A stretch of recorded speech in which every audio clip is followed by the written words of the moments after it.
y'all. Welcome back to For the Fans, where tonight we are going to be breaking down the top 4 moments from the second episode of Survivor 46, where we saw a lot of emotions, y'all. A full gambit. We have so much to discuss because it was a very full 2 hours of Survivor. Kevin, Sheldon, how y'all doing tonight? I'm lovely, but I hated that episode. Sorry. Is 2 hours too much? No, it was just horrible. I think they just, it was. I saw something that said basically outside of like the premiere and the finale, we don't need 2 hours. Like 90 minutes is that sweet spot where you get a little extra, but it's not dragging. So here's I don't buy that. I don't buy that. I disagree, actually. I think 2 hours is great if we focus on gameplay. But it just gave more time for stories about Venus and Ben and where they came. It just gave more time to tell you about the people. Listen, they should have called the season Survivor Emotional Overload, not 46. No, not emotional overload. I like Survivor feelings. I don't know, like Kevin, I think me and Sheldon are like feeling a little vindication because it's like this has been building for us where we're like, stop giving us so many backstories. We're tired of all the crying. And you're like, okay, I see it. 6 seasons in a row. Look, here's the thing. I don't have any issue with the emotional stories, but they actually have to be really freaking emotional. Like, I'm sorry, Venus' story, yeah, she grew up in another country. Yes, she was an immigrant. Yes, she's a woman. Yes, she had to be okay, great.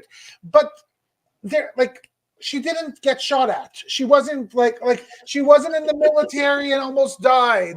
And I'm not trying to underscore her life. We all have our own lives and our own experiences, but there wasn't a reason for it. Yeah, I think that's the key is if it really ties in, like if we were seeing, okay, we've been having a couple episodes of Venus building into this person that's, a little bit bitchy and kind of standoffish. And then we get this backstory of, like, I just feel like I've got to prove that I'm this badass.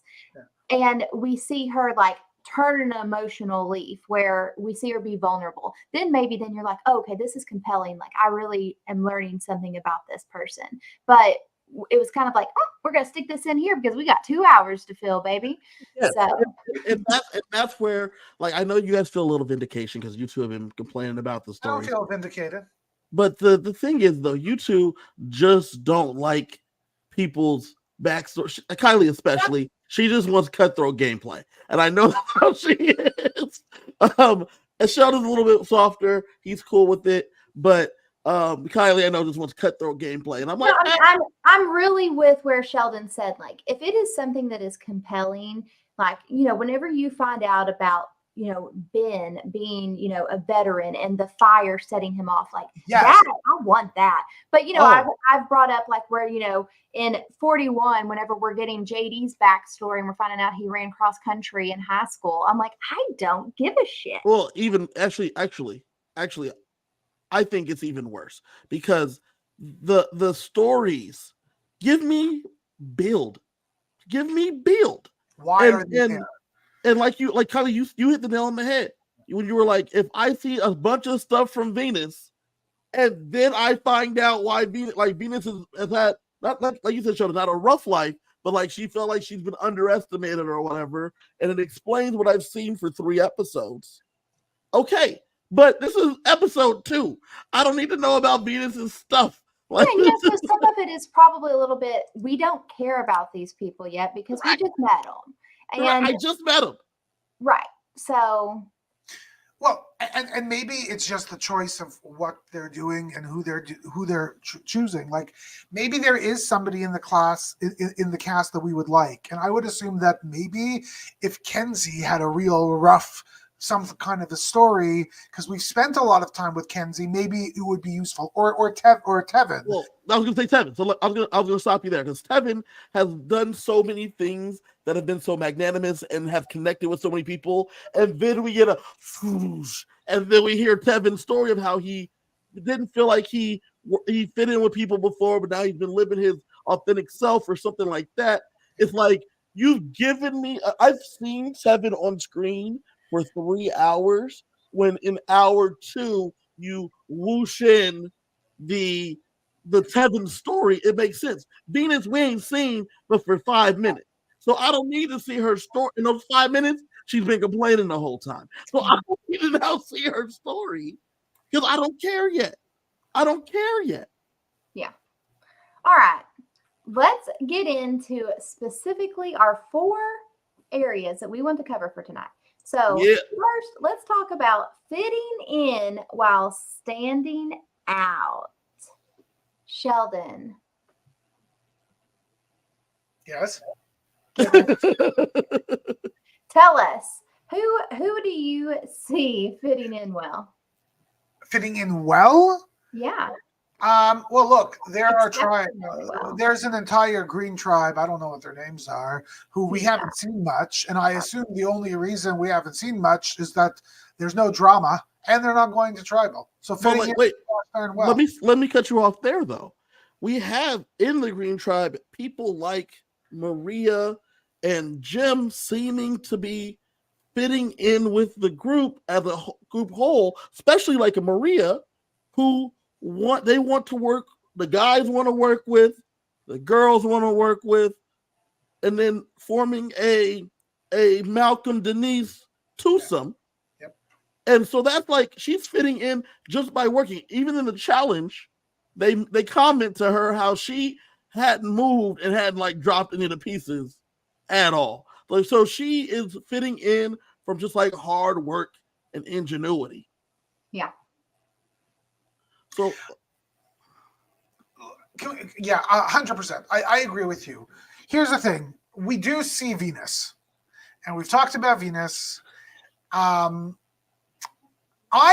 don't actually understand the Venus not fitting in, because you just said, Kevin, she's been complaining and stuff. I think she's just quiet, and I have a feeling she might just have resting bitch face.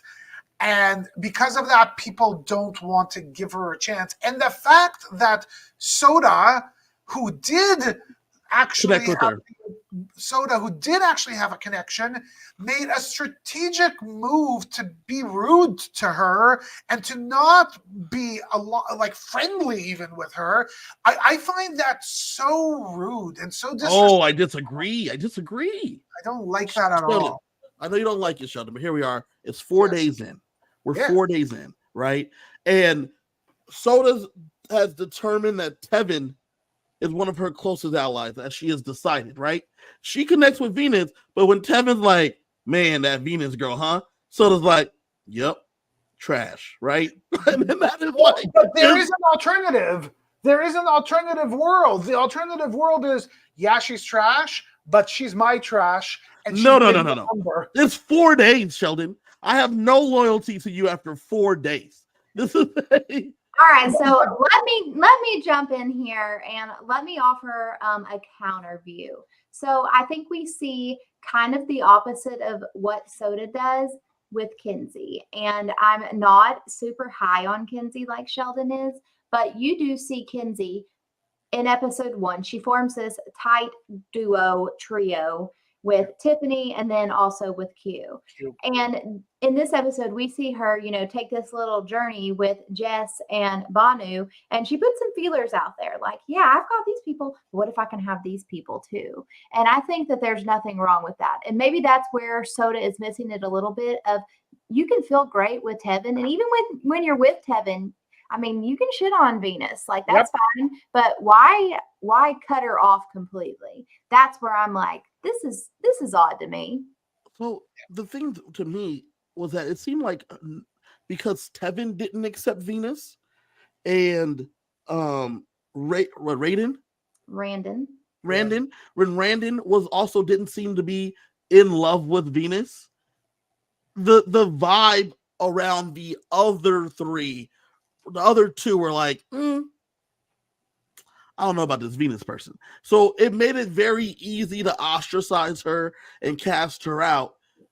And so if you look at both Soda and Venus mentioned, they felt kinship to each other initially. They were like, I probably should not continue this relationship because I want to make it through past tomorrow. Right. And Venus says, I also feel that this kinship that I had has been severed, and I'm not sure why, other than the fact that Tevin doesn't like me. Yeah, but let's talk about the obvious that we see this little bit of a duo forming here that kind of out of nowhere, because Brandon gave us his viewpoint in episode 1 and in episode 2 where he's like, yeah, I don't really trust this Venus girl. Like, she's kind of sneaky and she's off looking for the idol. But he decides, hey, I've found this Beware advantage and I need to share it with someone. I'm going to share it with Venus. So now all of a sudden you've got these two people here who have this little power piece in their pocket. And, Soda, she ain't really fucking with me no more. Like, this can come back around on her. Do I think it does ultimately? I think there's a good chance that it can. I mean, you look at the tribe. I literally talked myself out of it in the middle because I'm like, I'm laughing. What the tone that Kylie says that. Do I think it affects her? Maybe. I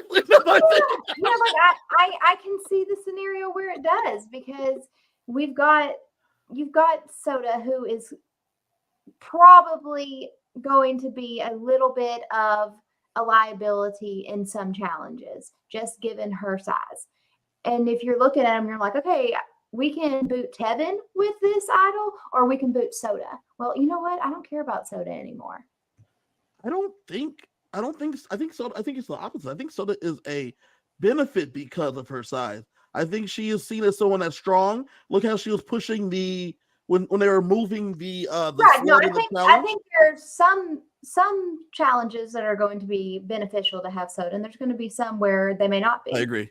I think I agree with that, but I think that they're gonna view her as strength in terms of physical strength, and I think she gets lumped in with the trio. But I'm just saying, like, what I don't see the benefit of her isolating Venus. I think you have Kenzie on the other tribe who does a much better job of handling the two people that are out on her tribe than what Soda does, because it's also even Soda can continue to have this really strong relationship with Hunter and Tevin and also have a side thing with Venus. I think it's even worse because it's not as though they didn't have a good start. And then, okay, so we don't get along, so we won't work together. This is, we connected. Now, for me, I've decided I'm no longer going to deal with you. Yeah. Like, it's disrespectful to me. I don't have a problem with. I'm not laughing. It's Sheldon's very emotionally hurt by this. Just like I was emotionally hurt with something we're going to talk about in just a bit with the idol.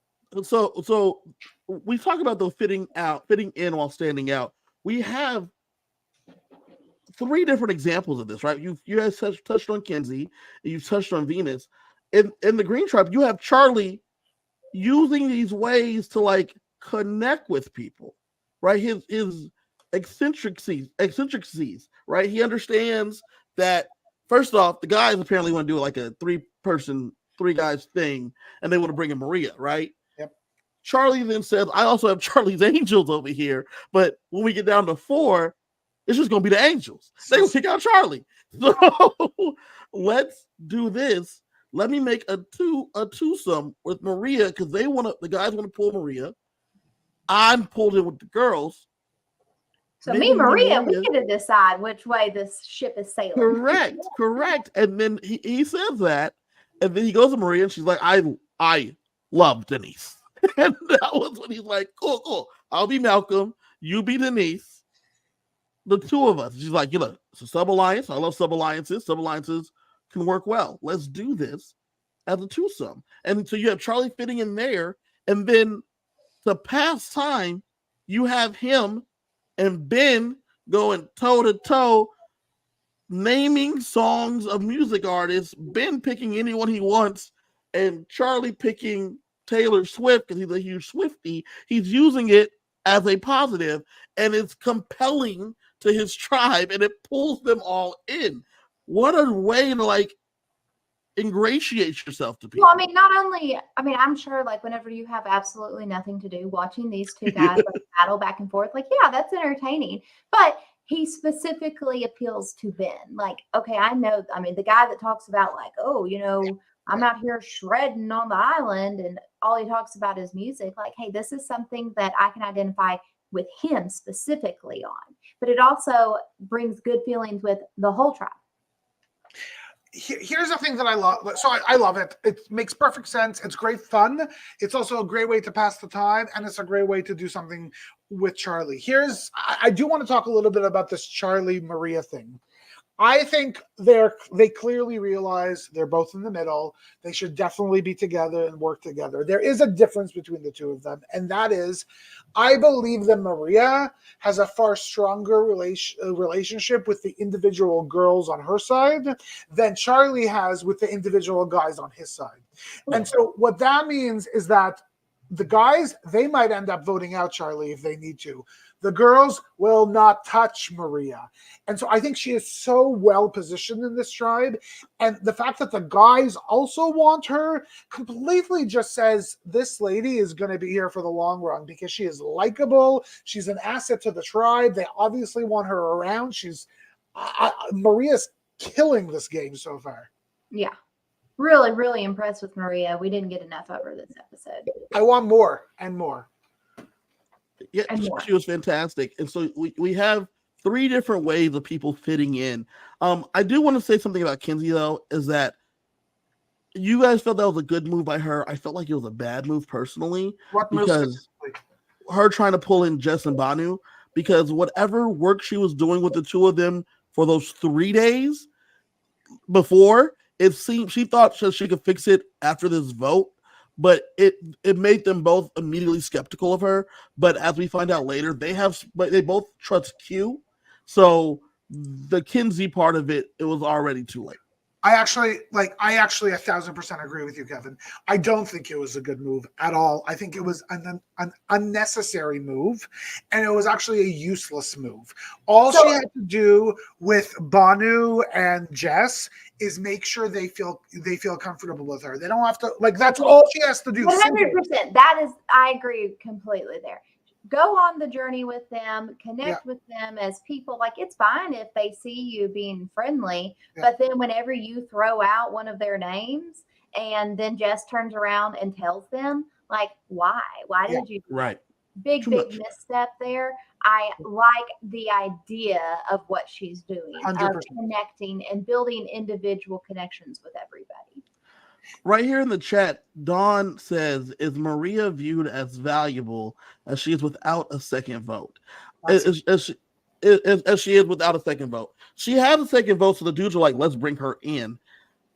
I think she is just as valuable to the group as a whole because of her strength and things of that nature. And the second vote is unimportant to the other 2 girls in terms of their connection to her.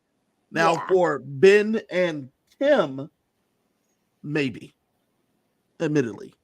Yeah, I mean, I think Tim though immediately had a connection with her when he was parent connection. Hey, you know, we're both parents. Like, we saw that connection immediately, and then Tim finds out, oh, hey, I see the girls kind of over here doing this thing, and Maria has a second vote. Like, damn, I just need to go all in with her because this woman's got some power. So I think it magnifies her power in the tribe, but I think she's well positioned either way. Yeah, agreed. All right. Anything else to say? I did want to say one more thing about Venus moving on before we move on is I don't necessarily like Venus, but I am enjoying having somebody that is just not kumbaya. Okay. Like I am liking. I told y'all last season when Emily did her thing, on the mat. I was like, okay, I love this. I love that we have somebody that is like pushing back a little bit. And so I kind of like Venus. I like this little kind of bitchy snappiness that we're getting from her because it's something different. I don't see that at all. Like, I really don't see that from her because I think I see a little bit of me in social situations. So I seem extroverted, but I'm really not. And if you put me on an island, I think I would be a little bit quieter for the first few days, and it would take a little bit more time for me to establish. Yeah, I don't see necessarily the quiet. I'm talking about it's the looks. The looks that she does are bitchy. Well, it's funny because I wasn't here last week, but Randon, my bad. Randon seemed to have a little Brandon Hanson in him when he first saw Venus. Yeah. And his Delilah. Yeah. So he had that at first, but then it did not seem that once Tevin also did not connect with her, it seemed as if she was just fighting uphill after that. And so I think a lot of the looks and the as Kylie's been saying, the bitchiness, I think that comes from the fact that anything she does, she feels like they feel like it's wrong. Yeah, I mean, and some of it is like, I mean, and she admits it in her preseason press, like she does have RBF, but she also has ABF, active bitch face too. but like, look, just one thing, talk about looks. Tevin gave her some looks too. Oh, yeah. He did too. And honestly, they were not much better than her looks. In fact, they might have been worse because I think they came from a real yucky place, and hers, I think, came from like a hurt place. Just a yucky place. All right. Yeah. Well, hey, let's just roll into it. Yeah, let's go. Our second thing we want to talk about is villains versus assholes. So last week, everything in the Survivor community was all abuzz that Jeff Probst is not going to cast villains anymore. He is not looking to actively cast villains. And then, we see some of this stuff happening in the episode last night, like the planning of the idol, Soda ignoring Venus. And people are like, I thought y'all wanted villains. You can't handle villains. And I want to talk about the difference between villainous behavior and asshole behavior, because I think it treads a fine line. Yeah. Look, I've already mentioned it. I am shocked by Soda. I'm truly shocked by Soda. I have been so turned off because on paper and in her confessional, she seems nice and smart and like everything I'd want. But her turning around from Venus, her constantly wanting to grab that idol from Venus, it's just so rude and yucky. Okay, I find her I find her an asshole. Listen, I don't know that she's constantly trying to grab the idol twice from Venus. 2 for 2, 100%. She is excited about them winning. The first time she takes it and passes it around. The second time she just touches it. That's all she did. She reached over and Venus, she touched Venus was right. That's what my nephews would do. You're a child. You're an immature asshole. Grow up. I think that this is being overblown. Nope. I think we need to relax because she takes it from Venus the first time and then literally hands it to the rest of her tribe. She doesn't like take it for herself. She takes it and says, "We won this thing." The excitement overtook her. It's the same. I loved the fact that when they win the challenge, you have Liz shouting and you get a guttural yell from Soda on the ground. I think this is who Soda is not. When you say it's an asshole move, assholes do things intentionally. I think it's intentional. I don't. Okay, so I think you're both right here. I think it is a thing. Like, this has happened twice. Yes, it happened in episode 1 and it happened again in episode 2. And it's weird. Like, I don't think it's ever happened before. So why do you keep trying to take the thing from her? Jeff hands it to her. She's not like going out to meet Jeff. Jeff is walking up, he's handing it to Venus. I'm sure Venus is probably going to do what most people do, and she's gonna pass it around.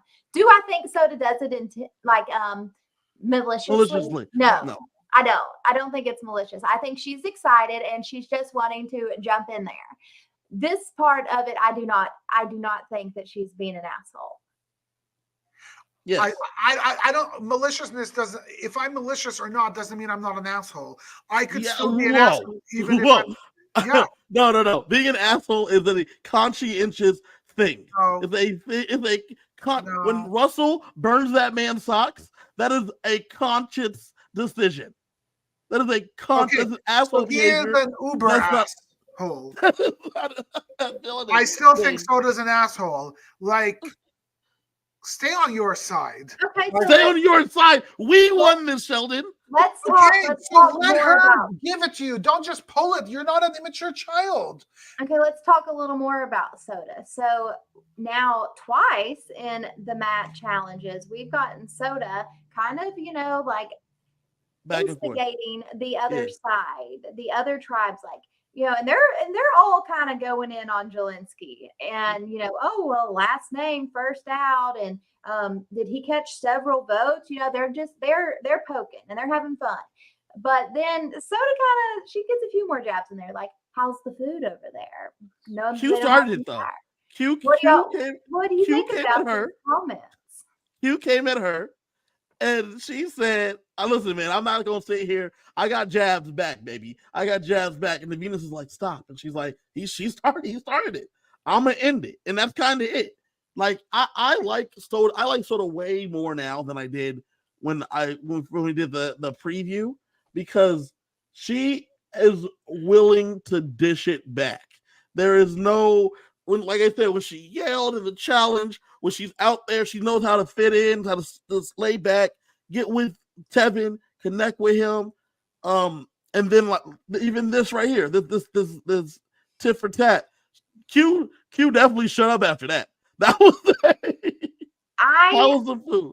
I fall on the side. I like it. Like, this is competition. You're the other team. Like, shit talking. If I can get into your head a little bit. I mean, we see Banu, which we're going to get into some emotions specifically that we talk about later. But we get him reacting very, very just explosively over what Soda says. And so, I mean, if I can get into your head and we're fixing to go compete in an immunity challenge, like, this is great. And I told y'all in the cast assessment that Soda reminded me of a girl I played a game with, and this is it. Like, I see so much of it that I'm a fan of this part of it. It's I have no problem with the shit talking. Like, this zero issue, I love. In fact, I love it. It reminds me of old school Survivor. Yeah. It's great. I love it. Again, it's that individual stuff at Venus, who is already at the bottom of the tribe, who doesn't need to be shot on. Sheldon, when Venus comes back and she's upset, the only person that talks to her is Soda. So this whole assholeness of she it doesn't really talk to her. She stays there until she could leave and then walks away. And she could have left with everyone else. She stays back. She listens to Venus out. All Venus does is bitch and complain about how they did not listen to her. And Venus was right. They didn't listen to her, and that resulted in Venus actually hurting her little toe. Sheldon, everybody's yelling. I mean, I don't even know how they could have heard Venus over fucking Liz on the sit-out. Thank you. Yes. My girl, what are you doing? Liz is a whole other story, folks. I don't know. Villain, asshole, annoying is the other category. But like Kylie said, everybody's yelling in the challenge. Venus is mad that they didn't listen to her in the challenge. I went back as I was watching the moment that she's like, they ran over my toe instead of listening to me because they don't trust me. I went back to the scene on my iPad and I was like, I need to see her get her toe rolled over. Soda is next to Venus, and as they're rolling, Soda says, "Ooh, watch out." And she like tries to physically move Venus as they're continuing to go forward. Because there is the part where it's like turns is when it happened. And Venus gets smushed between the rail and the wagon. Yes. And so with her standing over, move yourself. Move your body. Like, move your body. Like, why are you in the spot to get smushed? You're an adult woman, Venus. Move. Listen, us Canadians, I guess we don't move so fast. I forgot about her being Canadian. This makes so much more sense. Sheldon is taking up for Venus because he's a countryman. That is a country woman. But that is what is going on here. Oh my gosh. Okay. Are there any other villains and or assholes? Well, Kylie, what's the villain side then? Talk to me about the villain side. All right. So I think we can. Right now, I am currently watching all of the episodes of Australian Survivor, and I have been introduced to the Golden God David, and he is a villain in every aspect of the game. They find an idol on his beach, and he has to swap it for the idol at the other beach so that they can become active.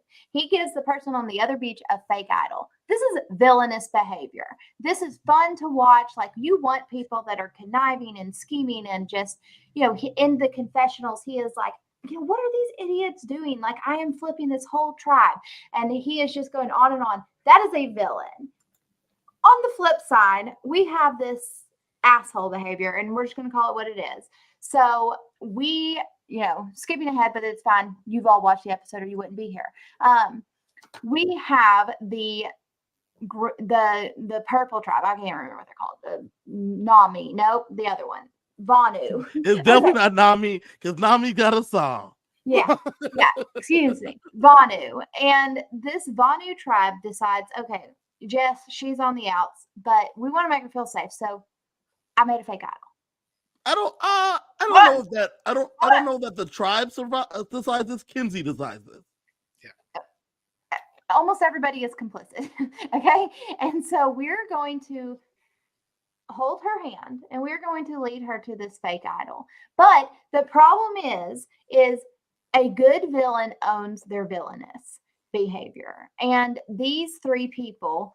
Tiffany probably a little less so than Kinsey and Q. Kinsey and Q put up this front of like, I'm this really great person, and like, I'm so sweet and I'm so nice, and we're gonna do this to Jess. But Q on his high horse of like, oh well, you can't ever quit a challenge, da da da da da. Get the fuck out, Q. Like, you are not high and mighty. You, sir, are an asshole. You are not a villain. You are an asshole.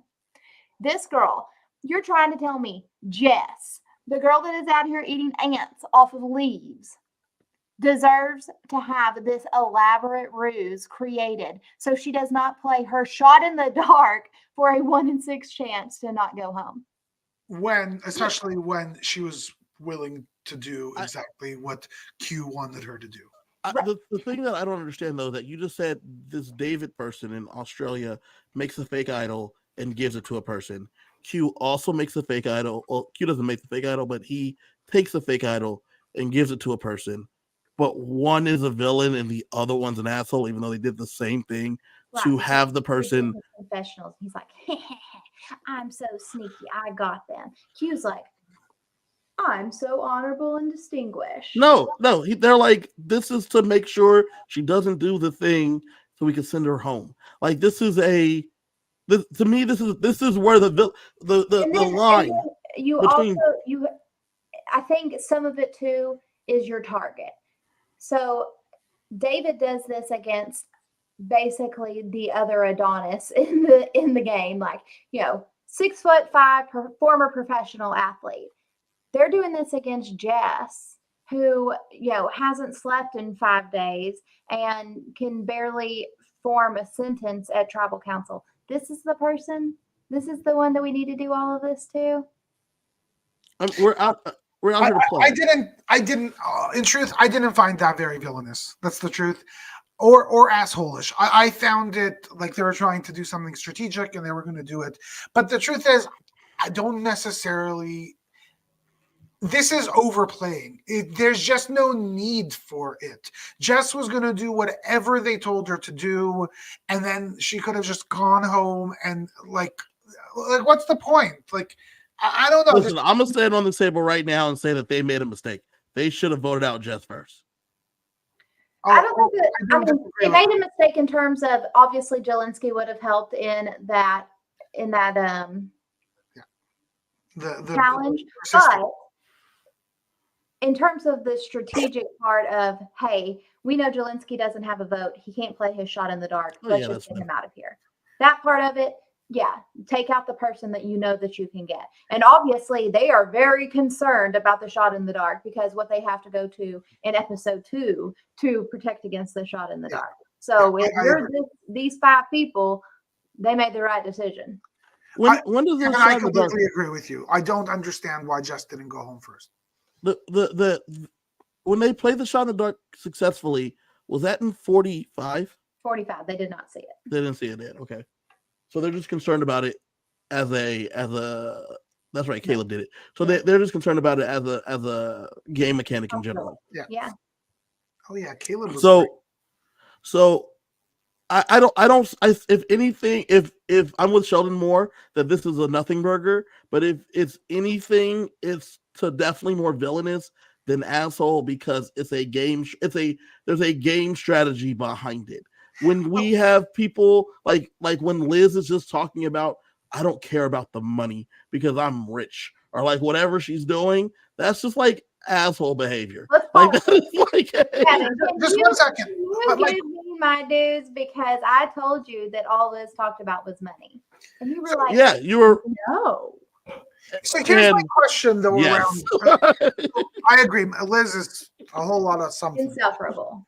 So how does this work? If this is so, let's say Tiffany, Kenzie, Q somehow end up getting further in the game. Yeah.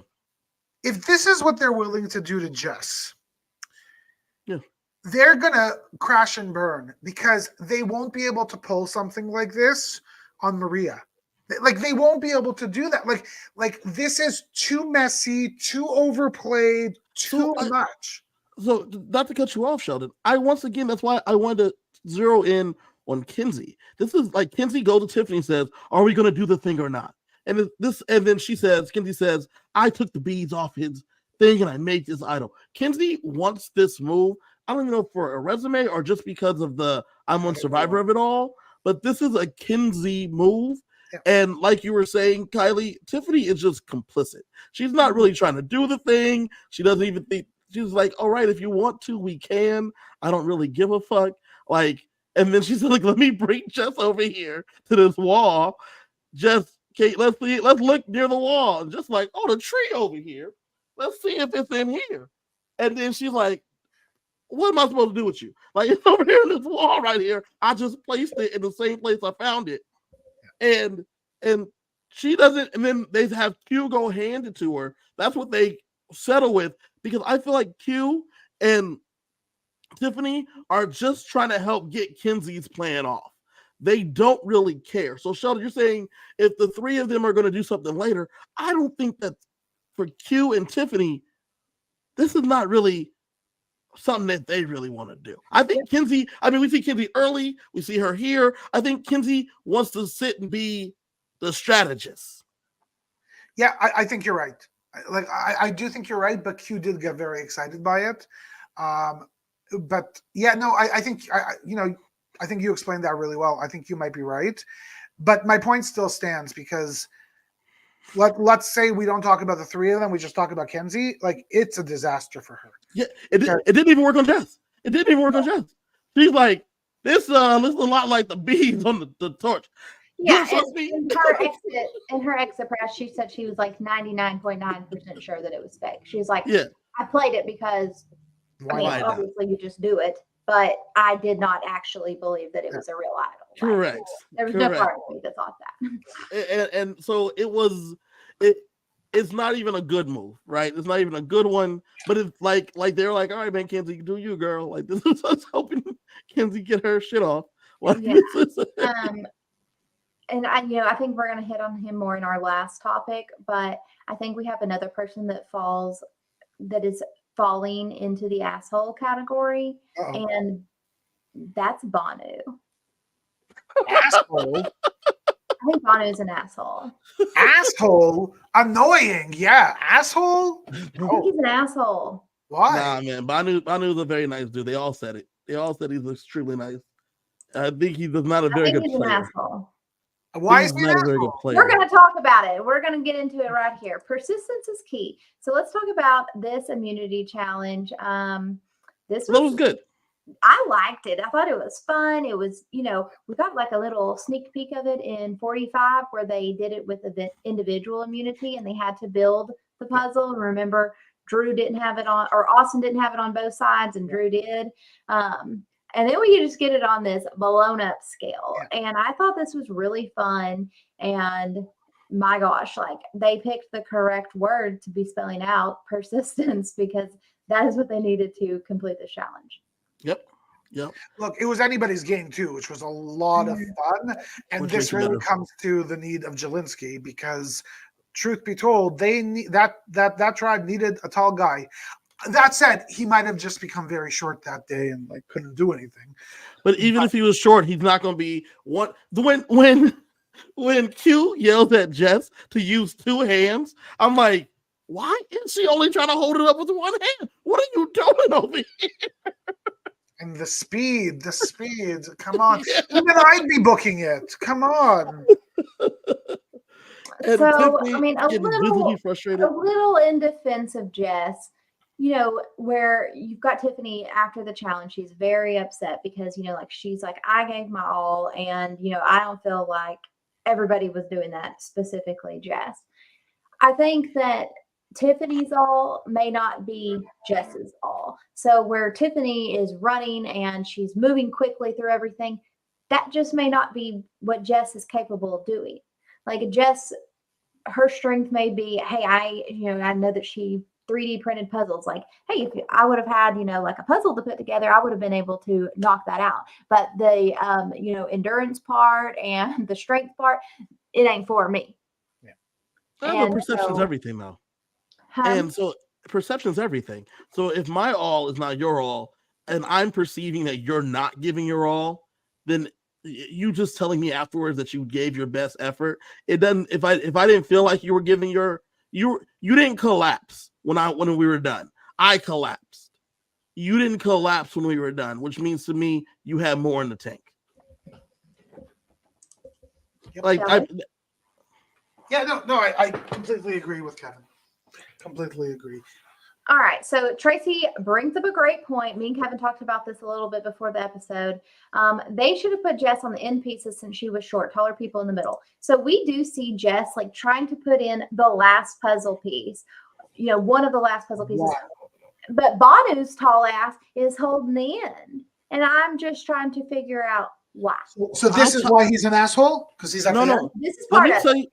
When this man full on hollers at Jess like he does when he like slams the bricks down. 1 second. He hollers. He was frustrated. He was radiating the emotion that they were all feeling. And it's funny because you said why was Jess? I promise you, if he had yelled at me like that, I would not have picked up the fucking piece again. And you would have still been voted out next. I mean, because I've been like, listen here, dickhead, you're not going to talk to me like that. And then they would have been like, cool, you can go because you're not giving your all. Like, that's the whole point, is that we feminist Kylie on the screen. We got Banu holding up two pieces. We got Q having him stretch and hold up a third. And the reason Jess was the one putting in the last piece is because she didn't seem to put herself in a position to hold anything.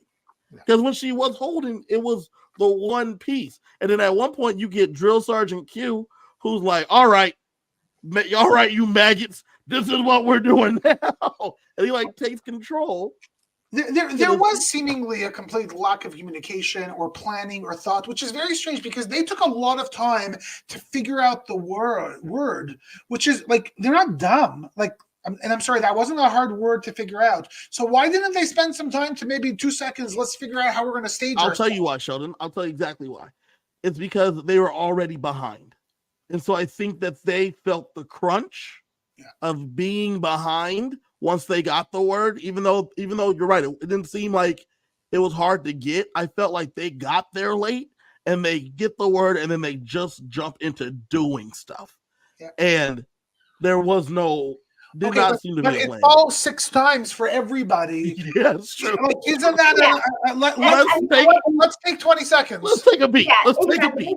There's not that leader. Whereas, like I think if you look at the other tribes, you've got Hunter who has, kind of stepped up into this leader role. And I am sure that Hunter had them lined out of like, okay, Venus, you be down here on the end, me and Tevin, we're going to get these pieces in the middle. I think he has them lined out. And I think on the Sika tribe, you've got you've got Maria, and Tim also seems pretty level-headed. Like, you have a lot of people that are just very, very neutral, and neutral can be a great thing. And then over here, I feel Q is neutral and Tiffany's neutral, but Tiffany was in the workhorse role. In this but, I mean, you've got Kenzie, who's a loudmouth. You've got Banu, who's a loudmouth. You've got Jess, who is an airhead. Like, which is nuts to me, because she is probably one of the smartest people in that cast. Sure. Well, she talks about how she hadn't slept and she hadn't eaten nothing. She's newly diagnosed with ADHD. So, I mean, she's kind of all over the place. I told y'all also in the cast assessment, like, I don't know how to read this girl, because like I look at this on paper and then I listen to this and these don't add up. And I think that is Jess in a nutshell. And that's, by the way, that's why she was cast. Yeah. But she also didn't really connect with these people either. But again, we come back and we talk about this quite often, but I think it's important to say, like, Survivor today in 2024 is made for tall, strong men at the beginning stage of the game. And they made a decision to get rid of Jelinski, which I believe was a fatal flaw in this competition to them. Yeah. Right? So the game is systemically set up for a woman like Jess not to actually get far. Agreed. And it wasn't a good look for her and for that tribe. When you go over to the tribe with Charlie and Ben and Tim, like you said, Tim and Maria seem to have taken control of what was happening here, and everyone seemed to fall in line, because winning breeds more winning. I don't know if you guys know that. Winning, when you win and you're successful, congratulations. Well, that's why Donald Trump is okay. We're moving on. Winning breeds more winning, though, and so it continues. When you win, people want to have that feeling again. So if Tim and Maria helped us get there before, and they seem to be giving us a blueprint to get there, we're going to listen. Same thing is happening over there with Tevin and Randon and Hunter. Randon, what's his name? Brandon without the B, okay? With Randon. So what's so funny? I have everybody's name written here in a thing, but Randon, I have R and then some scribbles. So I keep getting his wrong. It's like R scribbles. So going with your statement of winning kind of rubs off on itself of, okay, when you win, I think it also has the opposite too. When you lose, you keep losing. It's very easy to continue to lose. Yep. Correct. That's huge. That one's bigger, because when you lose, you're trying to find a way to not lose. And then when you look and you're still losing, everything goes out. Whatever the best laid plans all the go out the fingers window. get pointed. Well, look, when you're losing, you're trying not to lose as opposed to win. And that's a very different thing. That said, in the way the tribes are set up, at least you do not always have to be first here, right? Mm-hmm. And they can't even get to second. Well, Ricky Bobby said, if you ain't first, you're last. All right. And it's pretty wild here. I like how the whole time though we have there's a nice little interaction between Moira and Moira from Schitt's Creek. Moira. Schitt's Creek is on Survivor. I had the R and the I trans. Moira. Anyways, this Moira and Liz are not. Yeah.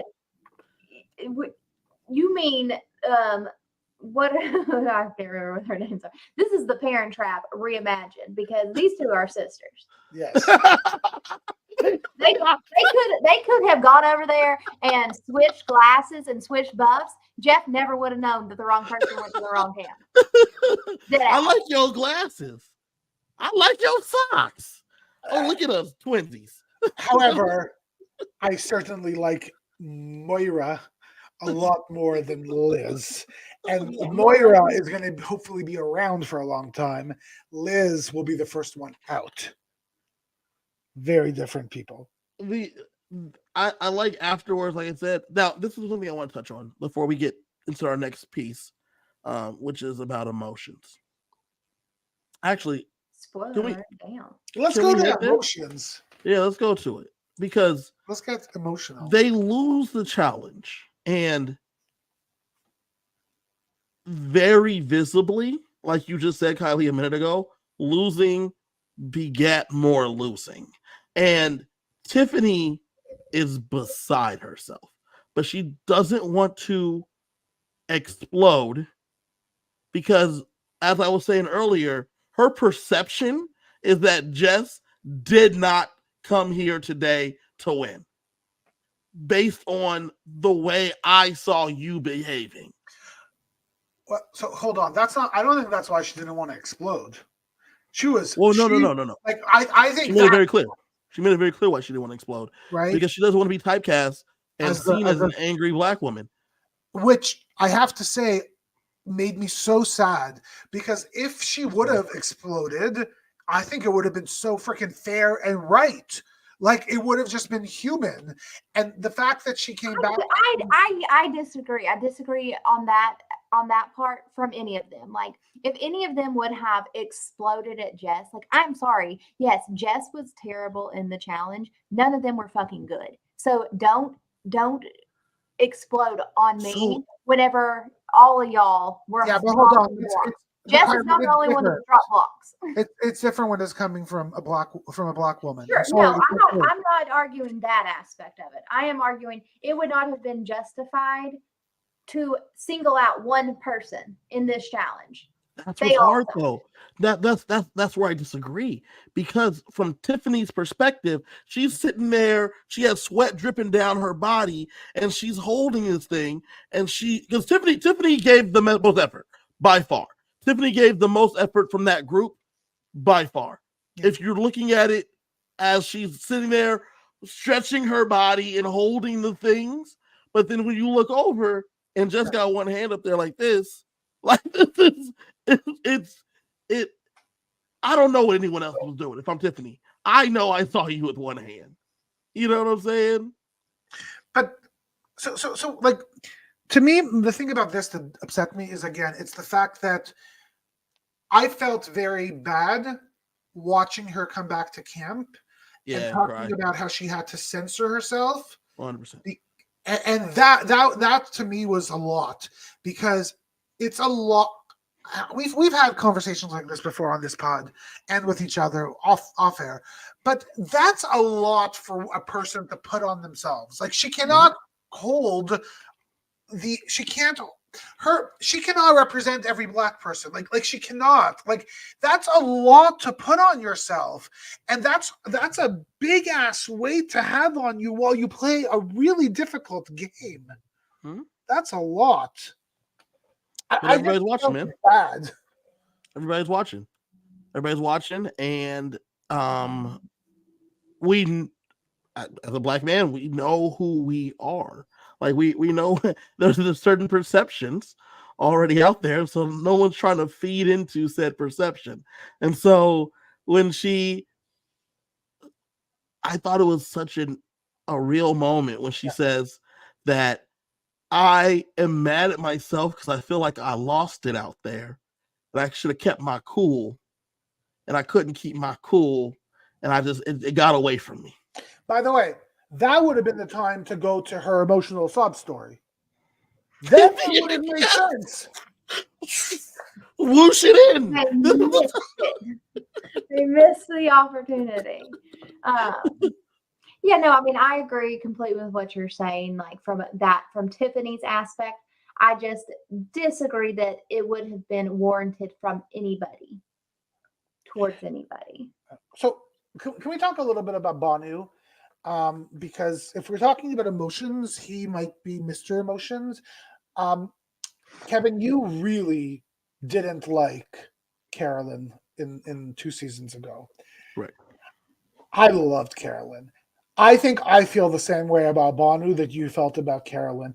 Every time he comes on screen and he speaks, I roll my eyes and I don't want to see it. Like, I find him so insatiably unfun to watch and so irrational and so over emotional, and he always seems to want to say something that is like the most profound thing that anybody on this planet has ever heard. And no, you're not very profound, man. I can't handle this guy, let alone the fact that he can't shut his mouth when he needs to shut his mouth. He can't open his mouth and make a decision for himself when he needs to make a decision for it. Like, I can't stand this dude. The emotions that were just dripping off of him throughout the episode. We get him early as he like feels bad still about the Zelensky vote. You get him throughout the episode as he's trying to determine if he could trust Kinsey or not, if he could trust Jess or not. As the vote is being figured out later on, you have him freaking out when there's only 5 of us here. If 3 of us are talking, the other 2 told Jess a name. Is not going to be Q who they're working with. Banu freaks out that his name is out there, and then she just says, "I think it's because you're emotional. Why is my name out here? What is going on?" Yeah. So I mean, I as much as I think Jess misplayed damn near everything, I think she handled herself actually really well in both tribal councils. Agreed. But especially last night. Agreed. You know, she knows that her ass is on the line. She can feel the negative energy coming towards her from everybody. She knows Kinsey has not made this effort to really have a good strategic conversation with her. She feels pretty good about Banu, but hey, Banu, I heard your name because you're emotional. And Bonnie's like, you know what? Once we merge, I'm not going to act like this. I'm just doing it because we're amongst family. And look, I'll be honest, partway through Tribal, I was thinking, okay, for sure Jess was starting to go home, but they're all watching Banu with these eyes of maybe we need to vote him out. Yeah, I was like, is that the eyes that you're feeling? I did not feel those eyes. The eyes I was feeling was cool. We got Banu next because we're gonna take care of this Jess problem today. But Banu for sure. And look, like they're also in a really great position in the sense that yes, Jess leaves, and next time it's going to be Banu if they have to go again. And Tiff has the idol, so they know he doesn't have the idol. Like they have complete control. So yeah, I think you're right. Use him for another challenge. Yeah, hopefully maybe we don't go. Maybe we don't go again. They absolutely could not. I mean, I think we've talked about it before. Like, do you get to the point where you're like, okay, we're not going to win these challenges, so let's just sew up our tight knit group to be able to move into a swap or merge? Or do we try to strategically continue to vote? And, you know, like the obvious choice here, you got to get rid of Jess. But then next round, sorry, Banu, like. Yeah, exactly. Sorry, Banu. Tribe strengths out because we're going to just keep losing, and I can ride with these people. And you know, as we're talking about emotion, I think we need to talk about the opposite of emotion, which I think is really Tiffany. Like, in the sense we had an emotional outburst, but when it came to game, I think Tiffany is so level-headed. Guys, we read Tiffany so wrong. So wrong. Me and Sheldon had Tiffany cursed out. Kylie had her not making merge. She is the most level-headed on this tribe. Absolutely. She knows what's going on. She's reading. She's told Q what Kenzie's thinking. She is playing this. She could win. I mean, this vote is great for her because, you know, Q's like, hey, this girl Kenzie, she's throwing my name out. Yeah. And, you know, we see Q maybe get his way in the first episode by getting her way now first over Jess. But then it comes down to, hey, should we take this shot at Kenzie? And Tiffany's like, hell no. Kenzie is in my pocket. And so Tiffany is just set up so well. She's got two number ones. She's set up kind of like D, y'all. Like she's got these two people that aren't necessarily that great together, but both really, really trust her. Well, I loved when she says to Q, Kenzie wants me all to herself. Like that's what it's at. And he's like, what? She said that? She's like, nah, man, I'm just reading it. Yeah. Like the way she's talking, the way she's moving, the questions she be asking me, she don't want you here. Yeah. She like and I'm like, what a fantastic read, because that's exactly where Kenzie's at. So, but can I ask? So I agree. I like the move of telling him. Mm-hmm. So is that the right move, or because I think it's the right move in the sense that it solidifies him, right? Like it makes them like the two, right? While she could do the same thing with Kenzie, but it also though puts in Q's mind that at some point maybe I need to get rid of her. Tiffany? No, of Kenzie. Kenzie. Yeah. Right. And again, maybe that's also a good move because, hey, he's not getting rid of me. Correct. He's getting rid of her. Right. You want the person to be a bigger target than you. Especially when you hold I do think that Tiff and Maria thus far to me are killing the game. I still think a guy's going to win this game, but I think that one of the two of them, like the two of them are killing it 2 episodes in. Yeah. So, but then also just kind of wrapping up the emotions, we get Banu in complete meltdown during tribal. And he goes to every person like, I'm okay. Is it me? And Tiffany is like, don't make the block hot. I was like, my God. I love her. That was such a good thing. Wait, but before he does that, he does do that 100%. Right before though, he lays out, I trust Kenzie, I trust Q, I trust Tiffany here, and then just like there's like a person you didn't say, and then that's when he's like, just started talking yesterday. And Q basically tells him like some things you got to keep in like they had a tutorial session at Tribal with him. And then after, if it comes here, it doesn't have to come out here. Correct. And then after he goes to each person, after the vote's read, I mean, the moment the first vote comes out, Banu, he picks up his bag, slings it over his shoulder. I'm gonna head out. To bounce, y'all. All right, I'm gonna head out. And then Jess. Well, I got to put my stuff back down. And he puts his stuff down, and then he says, I feel like such an idiot. Because it's all of that was unnecessary. Everyone was doing the thing, bro. We were all doing the thing. When I play these online games, I like to go to Tribal. Paranoia. When I play the online games, I like to go to Tribal, and I like to just give fluff answers because this part doesn't matter. Because it doesn't matter. And I played a game recently, and someone said, well, based on your Tribal answer, what were you really thinking? And I was like, oh, you listen to that? No, man, I made that shit up. I did like that. That doesn't matter. Yeah, we have to say what we have to say to get through, like it's like you're sitting in front of the principal, you know what I mean? Like I'm gonna tell you what you want to hear, but it doesn't matter. Correct. We're still doing the things that we said. We're still working together like we said. So same thing's happening here when Banu was like laying everything out. It's like, we told you we're doing Jess. We've always been doing Jess. So there's no reason for you not to think we're doing Jess. So but isn't the issue like I think it's the right move. But what if a swap's coming and they like I would not want to be swapped with him. No, I mean in terms of that, I would much rather have somebody like Jess who is a loyal foot soldier as opposed to loose cannon Banu, because Banu is gonna blow shit up. If I were to get swapped and it was just me and Banu and everybody else somewhere else, I would go to the other side if there's a majority and say, this guy is insane. We need to get rid of him.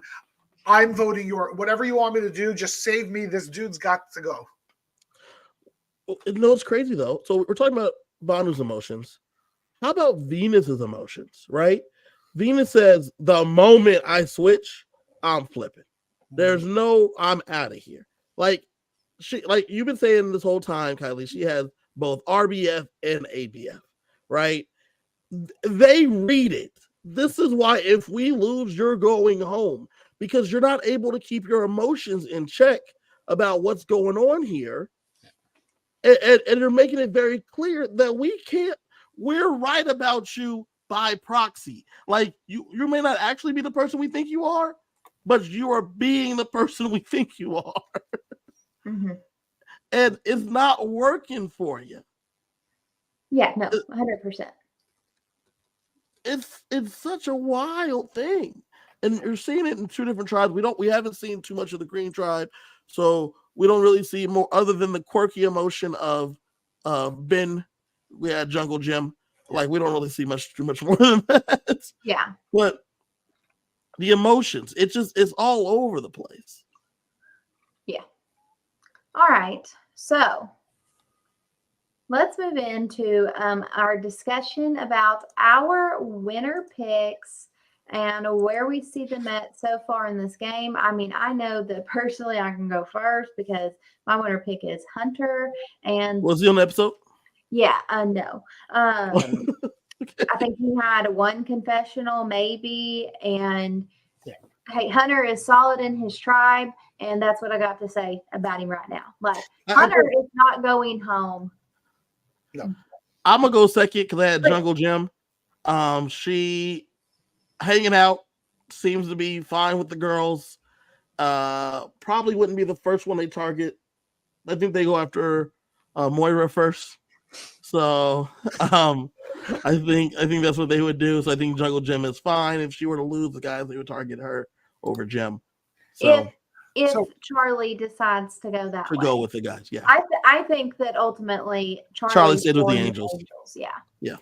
So I think we should really talk about my winner pick, Kenzie, who I'm terrified about, because what I'm seeing here is somebody who, on paper, I think, should be better at this game than she is, who is overplaying, doing way too much, and doesn't want to chill. And if she would chill and just focus on creating relationships, I think she'd be golden. But I think if she continues what she's doing, she's setting up her way to be voted the heck out. Mm-hmm. Yeah, I think she might be out next. I've never felt real high on Kenzie, and I'm a little bit worried. So in the chat, Tracy says, if whatever that tribe is called, if they lose next week, do you think Banu is voted out? And it's going to come down to this question of Banu or Kenzie, because Tiffany's not going anywhere and Q's not going anywhere. Correct. So do you think ultimately it is Banu, or do you think that they snipe Kenzie here? I think it's 100% Banu. I don't think Tiffany is going to be willing to give up Kenzie. I don't think Q is going to be willing to go for Rox. So I think it's Banu. It's funny you say that, because I think it's Banu as well, but I think it's Banu due to the tribal council. If he doesn't behave the way he does at tribal, I think that Tiffany will be much more willing to give up Kenzie. Yep. Even though she's given up one of her numbers, she knows that Q is her main. Yep. But I think after what happened, like, Q cannot save Banu. Yep. Right. Yep. Banu is a liability, major liability, anywhere. Yeah. So I mean, like, I think that looking at the game as a whole, looking at just the game, I think Hunter can still win. Looking at a TV show, I don't think Hunter's our winner.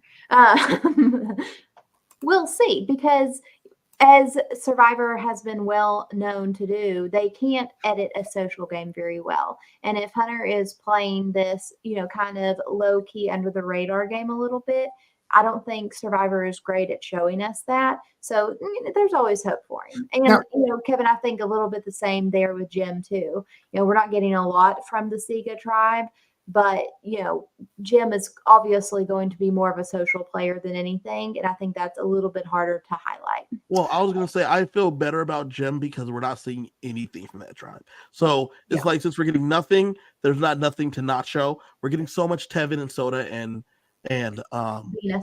Venus and none of Hunter that I'm with you. I'm more concerned about Hunter because you would think Hunter maybe be that you hear him as a mediator or some. Yeah. There'll be some other thing that he has said about Venus that they would just interject into the episode. And I'm also going to say, you know, I think I said it in the cast assessment of like, do we kind of have this flip where we've had these quirky characters winning, and you know, Marianne, Jam, Gabler was quirky. You know, they don't see Dee win, but do we have this flip from quirky to vanilla, literally and metaphorically, where we just have this really kind of even kill person bring home a win? And I think that, you know, there is a possibility that you can have that from Hunter, and he's just maybe not very compelling television. And hey, we've only got a limited number of time, and we got some shit popping over here on the Nami tribe with Venus and Soda and Tevin. Hunter, you ain't giving it to us. So we're not giving you the screen time when it's irrelevant at this point. I do have a request. If Kenzie leaves, can I change my winner pick to Moira? Is there a possibility? How do you do this every time? Every time. There's always these pictures. You just find them. I love photos. The show. All right. I think it was a little bit of a rough episode viewing wise. Yep. But you know, as I always say, bad survivor is still survivor. So, you know, I hold out hope that, you know, things turn around. Last night just kind of left a little bit of an overall negative impression on me, but hope springs eternal. Okay. Love it. So, gentlemen, tell them all about where they can catch us, Kylie. All right. So we will be back live next week. Not me personally, I won't be here, but these two fine gentlemen will be steering this ship, telling you about the latest 4 greatest moments from episode 3. And then also, you can catch us in podcast variety. So YouTube's not your thing? Guess what? You can just download our little podcast, all the places you can find podcasts, and you can listen to us in your car while you're working out, as you're drifting off to sleep. Who wouldn't want to hear this angelic voice? So, Kevin, anything else to add? Yeah. Also, you could check out my other podcast called Justice for Dean Thomas. It's a Harry Potter podcast that I host along with other people that have been on this channel, CJ and Shantae and our friend Natasha. And you can catch that on all places that you can find podcasts called Justice for Dean Thomas. New episodes every 2 weeks. Who is Dean Thomas? Character from Harry Potter. Black kid. He's in Gryffindor. It's a thing. Okay, if you say so.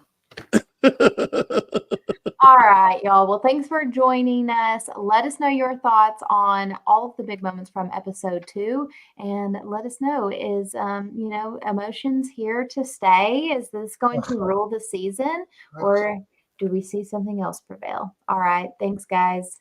Bye. Bye.